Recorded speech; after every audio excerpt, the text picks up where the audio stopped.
You're listening to a Roddenberry podcast. Don't touch that dial. We'll be right back. We'll have more news this evening, but first... The latest Geneology, a Roddenberry podcast.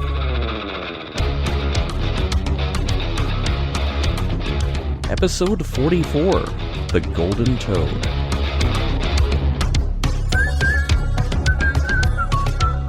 Welcome to Mission Log Genealogy. I'm Earl Green. And I'm Ashley Thomas.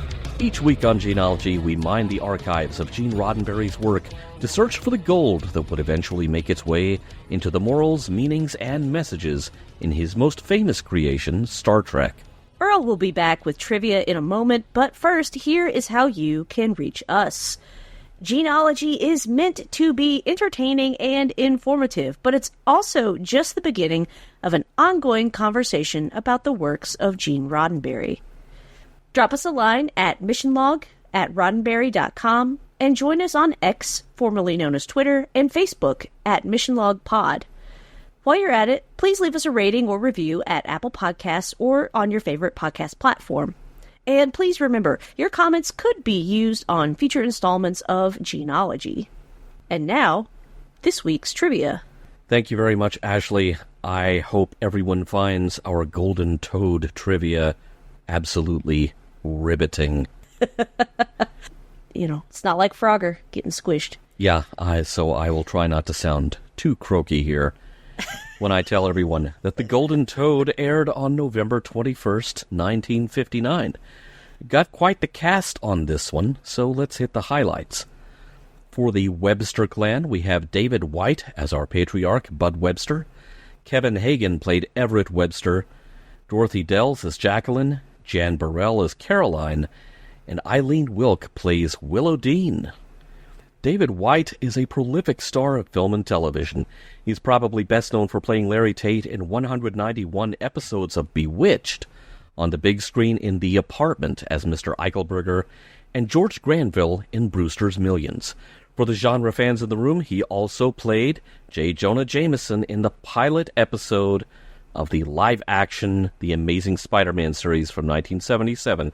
Now, this is the one starring Nicholas Hammond, not the one from Japan. Just to make that distinction. He would make 4 appearances on Have Gun, this being his second. We will see David once more in our discussion of the Season 6 episode, Marshal of Sweetwater. Kevin Hagen had a long career on the small screen spanning 1957 through 1990. In particular, he was no stranger to the Western genre. He was in 5 episodes of Have Gun. While this was his only Gene-penned script in his time on Have Gun, we'll see him again when we discuss the 25th episode of The Lieutenant, Man with an Edge. Dorothy Dells was no stranger to Have Gun, starring in 7 episodes, with The Golden Toad being her first. Dorothy was a familiar face on the small screen, guesting in multiple shows from the late 50s to the early 90s. We lost Dorothy in 2020. This is Jan Burrell's only Have Gun appearance and also serves as her first acting credit. She would be a familiar face on television and would work consistently in genre film and television, including roles in The Andromeda Strain, Night Gallery, the 90s reboot of The Outer Limits, and Christine. This was her only work with Gene Roddenberry.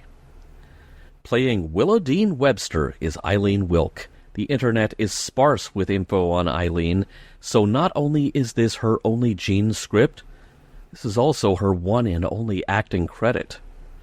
For Doris and her boys, we have Lorna Thayer as Doris. Lorna had a long career in film and television, including 4 episodes of Have Gun. She and Gene would circle around each other, as she also starred in episodes of I Led 3 Lives and West Point, but this is the only time they worked together. We've seen William Wellman Jr. and Paul Sorensen before. They played Bob and Herb, respectively, in this episode, but we saw them last week in our discussion of The Posse. This is their final Gene script for Have Gun. Stuart East played Bill in The Golden Toad, and this isn't the first time you've seen him in Have Gun. He starred in 29 episodes of the series, though this would be his only Gene Roddenberry script. Stewart predominantly spent his career in the Western genre on both the small and big screen, including Wanted Dead or Alive, Laramie, and Gunsmoke. And for a different sort of Western, Stewart even made an appearance as pressman in Blazing Saddles. We lost Stewart in 2007.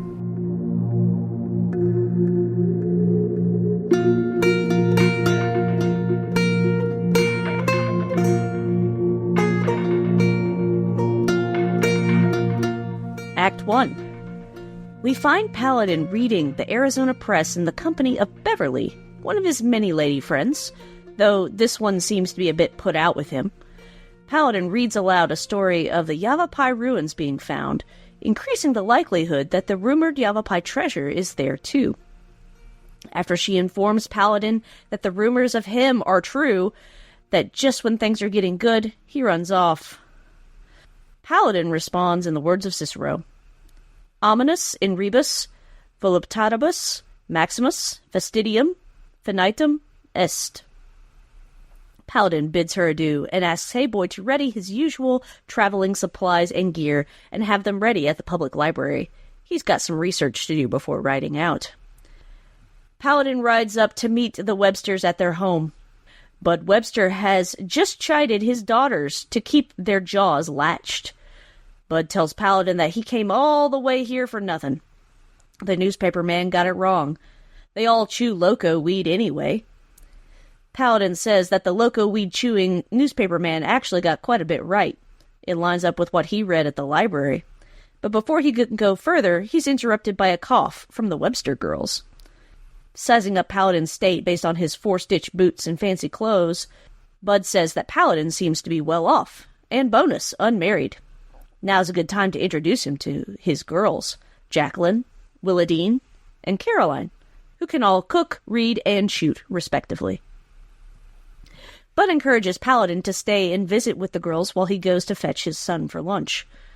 Paladin says if the newspaper wasn't accurate, then there's no need for him to stay, but insists that his visit would be welcome as it gets lonely around here.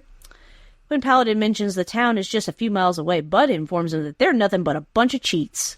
He bought the land at a premium from them, and now they want him to share his, daughters with them? Yeah, that's right, daughters. When Jacqueline protests that her bait's so bad, she's threatened with a stropping. And that goes for Bill and Bob, too, for the other girls. Bud goes on to say that with the drought conditions in his land, he should have just stuck to shoemaking rather than homesteading. Saving Bud the need to ride out and fetch his son, Everett Webster rides up and informs his father that he has to have a better plow. He insists that the ground is like rock and that his father should get credit for it on his next crop. Bud concedes and has his son hitch the wagon. Paladin tells the girls that Cicero says that there can be too much of a good thing, and that he should accompany their father to town. The girls are a bit disappointed as Paladin rides off. Act 2. In the town saloon, Paladin is held at gunpoint before he even asks a question. He's directed to a table with Doris Gallman, who orders drinks from Gene, the bartender. "Don't tell me how much I already owe, Gene." Gene brings Doris her favorite drink, a bottle of whiskey, and pours a glass for herself and Paladin. Doris regales Paladin with her family history. Her family's owned this land since 1832. She branded the first steer, and she's buried 2 husbands. What do you think of that? And what's your name? Paladin speaks his name, Paladin, after a sip of the strong medicine Doris has poured for him. She introduces her boys, Herb and Bob, and informs them that Bill was sent after Bud. Paladin shakes hands with each man as they still have a gun trained on him. Doris is frustrated with the state of the town. They lack the water they need to sustain their cattle and their crops. It's either dig a deep well or move away. Either way, that takes money that they don't have. When Paladin repeats what Bud says, Doris lets him have it with both metaphorical barrels. She retained the mineral rights to Bud's land when she sold it. They know for sure that Yavapai gold is there somewhere, if it can be found. When pressed further for what Bud told him, Paladin replies, only the names of his 3 daughters, to which Paladin gets a gun in the face for even mentioning them. About this time, Bill bursts into the saloon with Bud, revealing that he wasn't trying to get credit for a new plow, but trying to get credit for a golden toad, a Yavapai Indian relic. This doesn't fall under mineral rights, but treasure. Before a fight can break out, Paladin fires a warning shot, which puts everyone back in line. Doris and Bud trade insults at each other, which might be their way of flirting. Paladin tells them to pack their blasting powder and he'll catch up with Bud later. When Paladin asks, "What's the harm in letting Bud dig?" Doris shoots back, asking, "Whose side are you on?" Paladin says, "My own." Doris laughs and says, "Well, at least you're not a liar." Paladin thanks her and leaves. But just in case she's wrong, she assigns one of her men to follow Bud to find out what he's really up to. Paladin goes to scope out the land when Everett finds him to ask what he's been up to and where he went yesterday. To the land office in Tucson, of course. Everett says it's high time Paladin gave some of that protection he offered. He and Bud have found something and they need to dig further.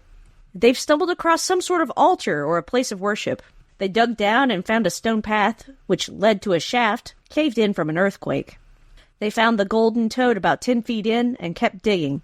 Now, according to legend, there's a giant toad guarding the treasure, which Paladin sort of laughs off, but Everett swears he heard something in the cave, which is why he's not cut through the last few feet. Paladin follows Bud into the shaft. Act 3. Paladin and Bud make their way through the shaft, the last blast of which broke through an old Yavapai tunnel. Paladin hears the sound Everett mentioned, but then, was that an earthquake? Or a gunshot? Doris and her boys are shooting at Everett. All she wants is their fair share, but if they fight, she'll take it all. Bud claims it's his, but before he can get off another shot, Paladin tells him to hold it. He claims there's no gold in the tunnel, and if they give him 3 minutes, he'll show them exactly what's in that tunnel. Paladin holds up a box of dynamite. He's got 24 sticks of blast powder to be precise. If they fire another shot, it'll be the end of the tunnel, and no gold or treasure or anything for anyone.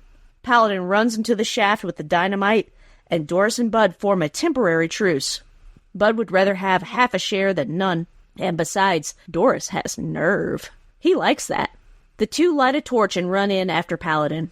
Paladin set off a short fuse, and they've got 30 seconds to get out of the shaft before they're all blown to smithereens. There's a blast, and Bud is in mourning. His one chance at wealth is gone. I said I wanted to be rich. I was wrong. All I wanted was a decent chance out of life, just once. He starts to blame Paladin for taking all that from him when an unexpected treasure comes out of the shaft. Water! The Yavapai used aqueducts to water their land, so of course their god guarding their wealth is a golden toad. This is the wealth that brings crops and cattle, not gold. Paladin then informs them that the new owner of the land where the aqueducts are is going to work at a mutually beneficial arrangement for water shares. The Yavapai Water Company, in order to promote the peace and increase the population, will offer additional water shares to each married family at no charge. Well, Doris's boys run off to make honest women of Bud's daughters. Everett goes to pay a call on Wanda, and, well, Bud and Doris realize that they're both unmarried and actually like each other, even if they can only express it through insults. It's an all's well that ends well situation made well through a well. Before he goes, Bud and Doris offer Paladin the golden toad as a parting gift. Paladin accepts, saying, "In this country, fresh water works miracles." The end. Excellent job, Ashley, getting all of that plot crammed down into such a small space. It was a lot of plot. There's a lot of plot here, and you managed to compress it very nicely. I was worried I might be sitting out here long enough to be towed away. Rest assured that you did not have to get towed away, though I was afraid that I was going to croak while trying to read that recap, so... Well, that's no good. I have thoughts about the intro scene in the Carlton Hotel with Paladin and Lady Friend. Yes, Beverly, played by Nancy Valentine. I don't know what exactly he said in Latin, because my Latin is really rusty. I actually took a semester of Latin in high school, which I have forgotten because kind of my breaking point with trying to take that language on board was stuff like, 35 flavors of verb declinations and things like that, and I just could not get my head around it. I was so enthusiastic going in, and the class very quickly broke me of that enthusiasm. And all I could think of with all this Latin being spoken, with no translation, thanks, Paladin, I kept flashing back to the South Park episode with Pip, which was a spoof of The Omen. And, every time they show Pip, you have this male chorus just singing Dominus Rictus over and over again. Whenever I hear Latin that no one is bothering to translate, my brain just automatically thinks of South Park like that. Well, I did Google that because I wanted to know what it said. So Google translated it as, omen in matters of pleasure is the greatest abomination of the limit. Okay. Yeah. So I don't know how accurate that might be, but... Paladin, you smooth talker. Yeah. And you gotta be a smooth talker to be able to say that. I struggled so much to be able to say that properly in the recap. Now, I know you are a fellow soundtrack nerd. Mm-hmm. And so hopefully you will understand when I say this. I will never tire of the fact that the business card has its own music cue. It's amazing. I've got to wonder, we've talked before, like, does the guy who designed the business card get a nickel every time that business card plops down? I'm starting to think maybe it's not the designer of the business card, it's the writer of that cue is all like, it must be inserted into each episode X number of times. And so they're like, well, what's a good reason for us to use this cue? Well, let's plop down the business card. Just so everybody remembers which show you're watching. Maybe if you just tuned in at random.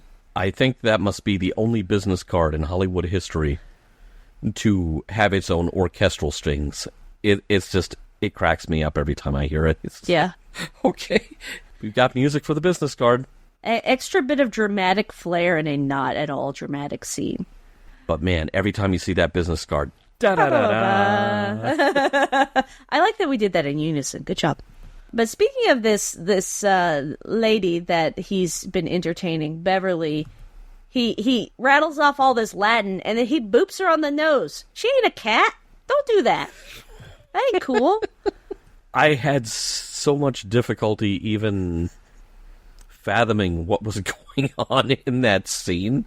It just felt like it was a completely separate piece from... And it is a completely separate piece from the rest of the episode, of course. Right. We're not going to come back to the Carlton. She's not still going to be there. It just almost felt like, did they have to add this on for time? Maybe they did. I don't know. Maybe Hey Boy was on the docket or whatever, and he needed a scene. I don't know. It's funny. IMDb rightly lists Richard Boone and Cam Tong, who plays Hey Boy, as the stars of the show. Right. Cam Tong appears in more episodes than anyone who is not Boone. Ever. I really think we should sneak in and edit IMDb so the business card is the third star of the show. Hey. I was glad to hear Paladin is a supporter of public libraries. I can't say I've ever seen any Western where the cowboy went to the library. That was a nice, refreshing take. I'm very excited about this. Yeah, I like to think he would still be a supporter of them today. Yes. I know that this story is playing into historical, societal conventions of the time that are not Gene's invention. They're not his fault. But Bud Webster doing this weird sales job pitching his daughters at Paladin, if the intent was to make Bud kind of creepy, mission accomplished. Yeah. The part where he said, and I forget which daughter it was, yeah, she can keep a man laughing day and night. Wink, wink, nudge, nudge, say no more. Oh, dude. I was like, ew. No, thank you. Gross. The whole lineup of this one can cook, this one can read, this one can shoot and ride. No, like, why would you do that? I mean, I understand why he's doing that, but it doesn't make them feel any less than like a piece of meat on the block. Other girls. Yeah. It at least would have been funnier if they kept up the Mickey Mouse Club routine. Yeah. Annette! Billy! Right? Okay, this whole top-secret coded conversation right in front of Paladin. You know, you don't have to be a rocket surgeon to figure out that we're trying to say something without coming right out and saying it. There is no subtlety to that, No. On your next crop. Your next crop. It's almost like the scene in Kentucky Fried Movie with Evan Kim and his co-star in the Fistful of Yen sketch, winking and doing all this body language at each other in such an unsubtle way that absolutely no one could have missed it. And yet, of course, because it's a Zucker movie, everyone missed it. Right. And, this starts to meet our recently missed Kentucky Fried Movie reference for you, Norman, because I know you're listening. Gonna have to go watch that now. It's been on my to-watch list for a hot minute. It hasn't aged well, I'll put it that way. Very few things have, especially comedies, but I am a lover of all things weird and obscure, so why not? It's aged as well as Blazing Saddles, and I'll leave it at that. In the bar, when Bob and Doris start trading insults, for a hot second, I thought that the next words out of his mouth was that he was going to call her a cootie queen, and she was going to call him a lint licker. Because something about the tone of her voice just reminded me of that gum commercial from the late 90s or early 2000s. I forget when that was, but you cootie queen. Yes, Orbit Gum. Okay, yes, that sounds right. 2007. Man, I was thinking that sounded very 80s. To call somebody a cootie queen sounded very 80s, but that was 2007. And for some reason, that scene put me in mind of that commercial. You lint licker. Mm-hmm. It might have also been a scruffy-looking nerf herder. So yes. And maybe this is just the antihistamine talking, but when Doris says, whatever she does, it's going to take money, the little George Harrison in the back of my brain started saying, it's going to take money, a whole lot of spending money. It's going to take plenty of money to do it right, child. Nice. I really liked this introduction to Doris. I love that, one, the bartender is named Gene. That was fun. According to the Have Gun Will Travel companion, Gene used a lot of family names in this episode. Doris is his sister's name.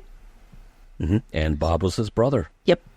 Which is where we got Robert Wesley, which was Gene's now out-of-commission pseudonym, which would itself later turn up as a character in Star Trek.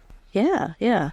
I like that she says, don't tell me what I owe you. Bring me another drink. So I'm watching this. I was like, Doris is either really, really intense or she's a bit on the tipsy side. But I love that she gives Paladin a whiskey strong enough for him to be like, she's like, what's your name? Paladin. Yeah, it was 5/6 of the way to the sound he makes when he gets punched, which is. What did we say last week that it sounded? He sounded like the penguin. Yes. I liked Doris a lot. I do too. Although the whole thing about her handing Paladin a drink that he can barely handle and just ruling the roost. Thank goodness she and Ella West did not wind up in the same bar. The place would not be left standing. Yeah, that would be a pile of ashes. I have lived in some places before, I'm not proud to say, where there was always a game of car backfire or gunshot waiting to be played. And you know what? I don't think I've ever even momentarily considered a game of, was that an earthquake or a gunshot? I've had to play similar. Was that a car backfire or, come 4th of July and Labor Day, was that a firework or a gunshot? But no, I can't say I've ever lived in a place where I had to play Earthquake or Gunshot. That's not a good game I'd want to play. None of those are good games, just to be clear. Really not. No. I have only been in a couple of noticeable earthquakes myself. Isn't it? Which I'm sure that's kind of an eyebrow raiser given the part of the country that I live in, but I will just say that it is thanks to the wonder of fracking and not the Battlestar Galactica kind. While I did momentarily wonder if Galactus had risen up and kicked my house a couple of feet to the left, at no point did I think, wow, that sounded virtually indistinguishable from a discharging firearm. No. So I find the whole, was that an earthquake? No, boys, it was a gunshot. It was totally a gunshot. And everyone in the audience is now yelling at their screen going, no, gunshot. Yeah, I have to wonder, is it because you're in a tunnel that was once closed off by an earthquake? Are you afraid that, oh snap, here comes another one, I'm going to be trapped in here? Is that our concern? Paladin would have to be absolutely certain of what he found and place the charges just right. Otherwise, he'd be in a heap of trouble. It's another one of those, did Paladin have a backup plan? Yeah, and also, I'm glad he knows how to set a fuse just right. Right? We're talking about not wanting the cave to collapse in on us. That could have gone very differently. I say, did he learn that at the library too? One wonders. It's a good question. He was reading the beta tester version of the Anarchist's Cookbook.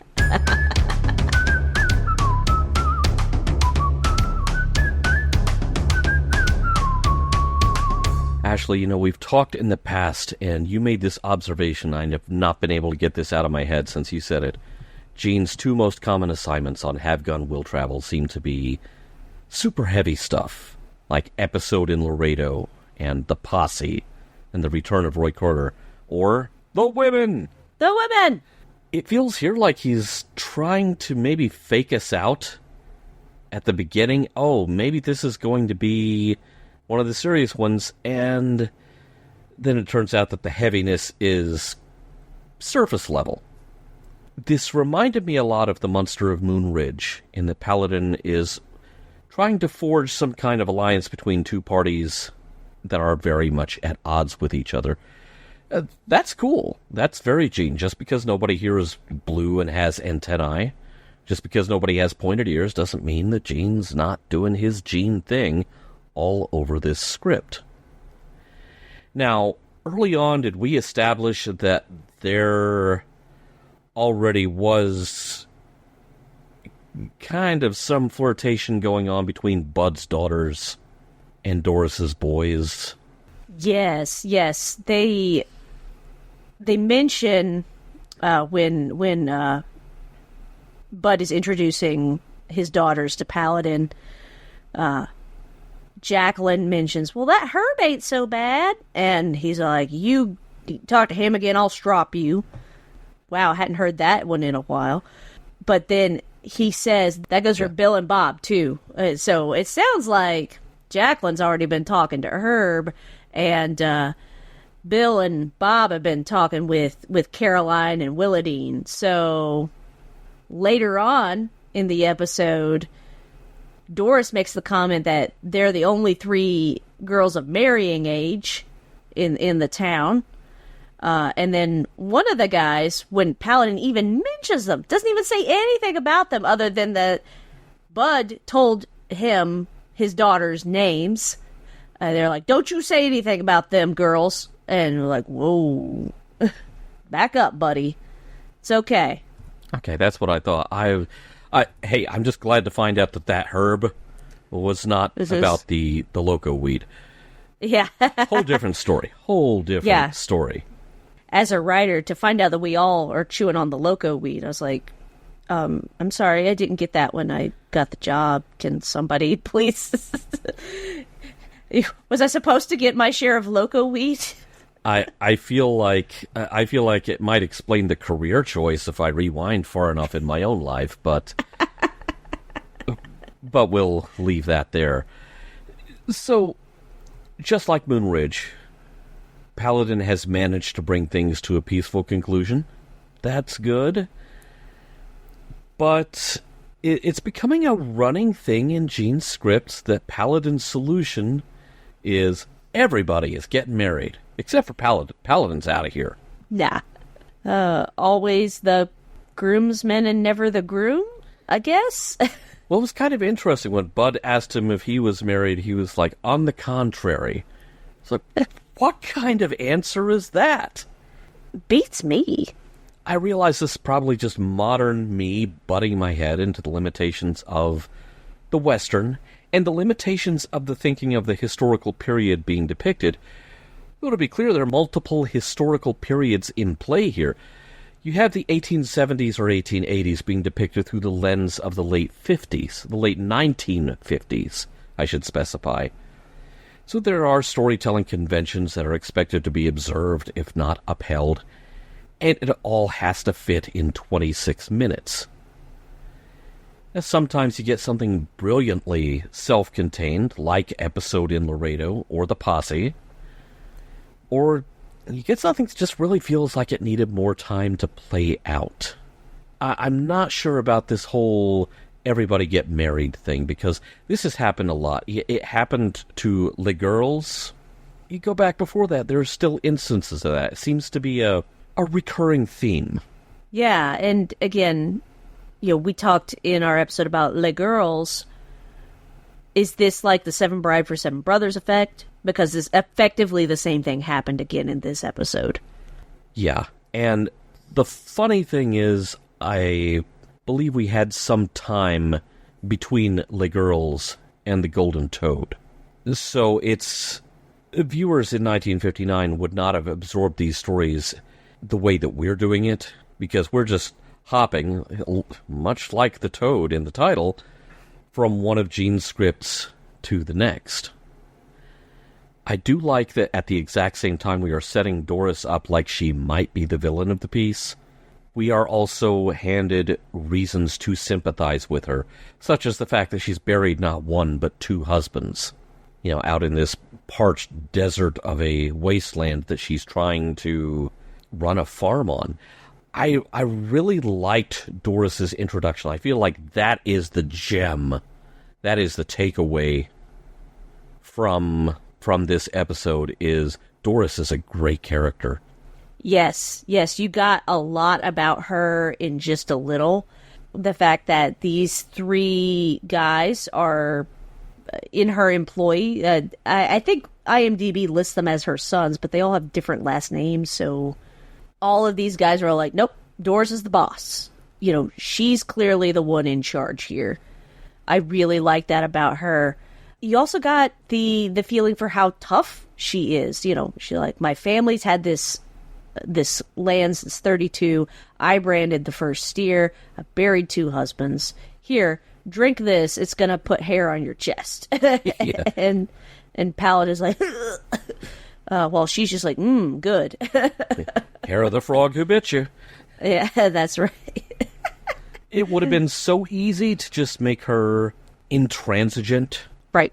For its own sake, make her shrill like that. She has reasons to feel like life hasn't done her any favors. And this is a very economical construction of character and dialogue that sets all that up. And that was the point in this story where I was kind of applauding, like, there's our boy doing his thing, because you instantly have the character sketch of this woman, even though some of the other characters are treating her like she is going to be the big bad of this story. We understand there are reasons for her to not be the most cheerful person in that valley. Yeah.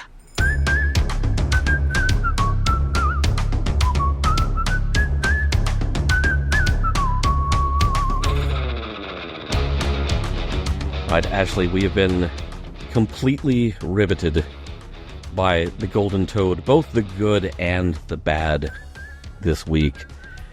So, did this one really hop for you, or did it croak? What are your thoughts? A little bit of hopping, a little bit of croaking. Okay. Yeah. Okay. That's fair. I would I'd be interested to hear your thoughts on where it landed at the end of that hop for you. I think the way the episode is structured is really interesting. I like that, we get the bits and pieces of, Paladin's like, but first, let's go to the library. That's really nice. He does his homework before he shows up to take a look at what's going on in the Yavapai treasure situation with the ruins and all of that. Doing some investigation. That's pretty interesting. But I like that we get the pieces of why are these two parties at odds, and why is there a golden toad of all things hidden in these ruins, and then what's the actual wealth and treasure. I like that little twist. I thought that structure was very interesting and worked really, really well. Yeah, it seemed very organic. Yeah. The way all of that was rolled out and fed to we, the viewers. And I do like the fact that the treasure is... And this has never really left us. There are parts of the world now where water is scarce. Parts of the United States where water is becoming scarce due to us voiding the warranty on the planet. So... that part's an evergreen. That's not something from the 1880s or the 1950s. That's coming back in style, and wish it wouldn't. But there we are. I like that the treasure is, hey, you get to live. Your livestock gets to live. You still have work ahead of you. This is not going to suddenly be a life of indolence or leisure, because you're not going to wind up finding a whole room full of golden toads that you can put on the market. It's not going to be that kind of life, but you do get to live. My only beef here, and admittedly this may be a function of how we are going through episodes of this show, just following a single writer, I've just about used up all the fingers on one hand counting the number of times Paladin has ever presided over a shotgun wedding in this show. Back in Helen of Abijanian, the groom-to-be was making a break for it until Paladin hauled him back to the wedding. Or actually, for a bath first, and then the wedding. Good job, Paladin. Thank you for doing it in that order.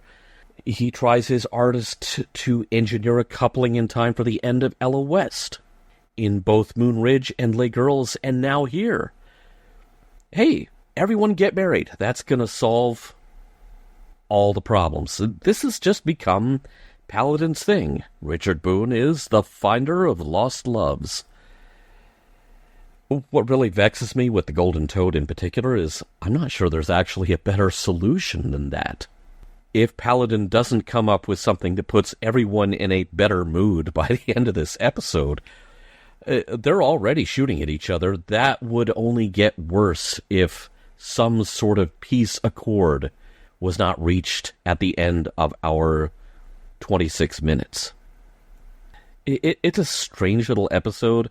Maybe I'm guilty of overthinking it again. It's not quite as icky as the mail order bride thing, but then you have the way that Bud is introducing his daughters like they're in a catalog showroom. And this year's model. So we have a different flavor of icky, and I am not sure how I feel about that. I like the middle of the show just fine. Yes. I guess the beginning and the end that threw me just a little bit. Yeah, and those are the parts where that was the croak for me.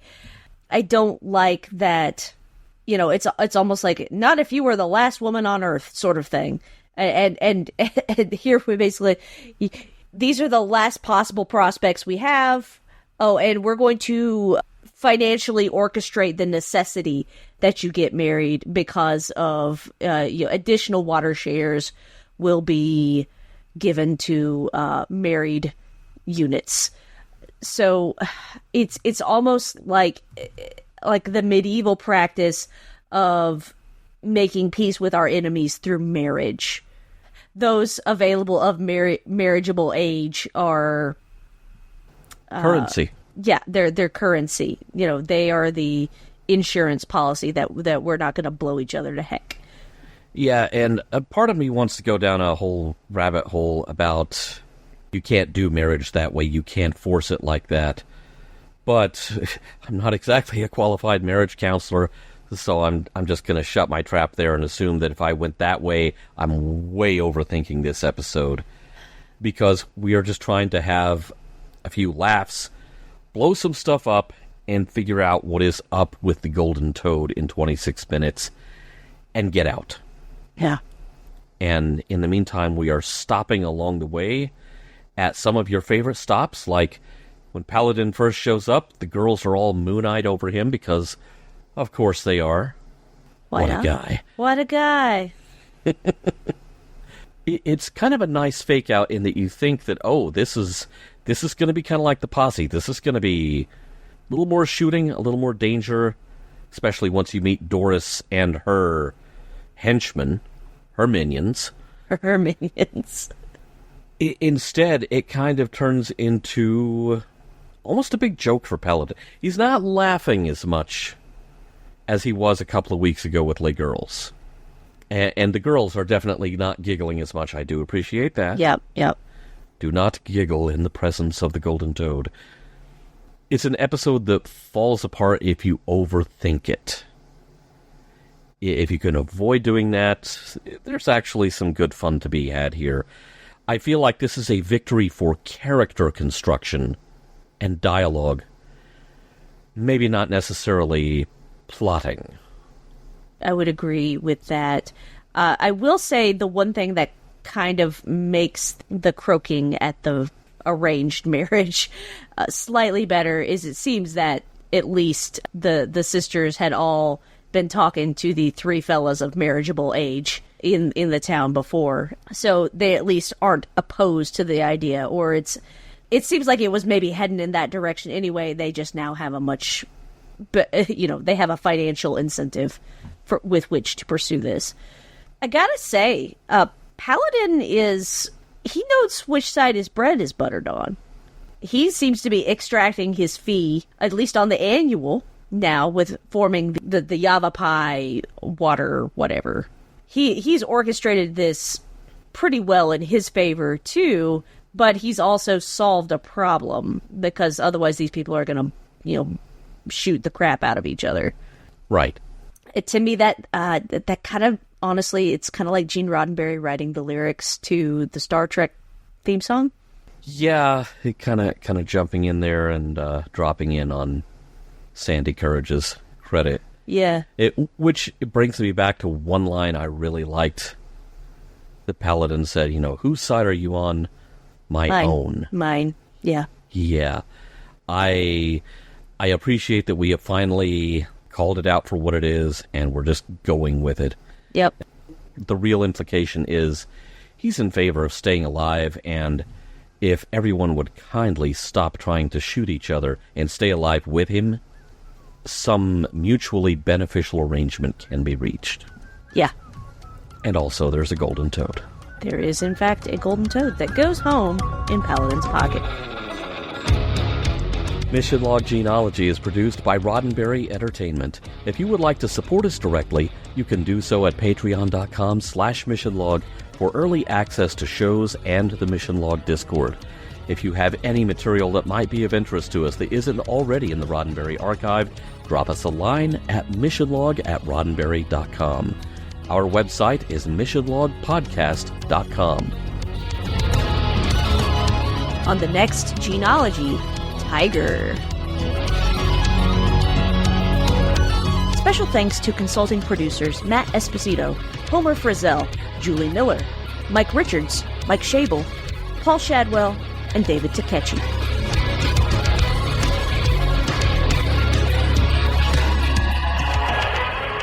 We'll be back next week with more of your favorite programs. This concludes our broadcast day.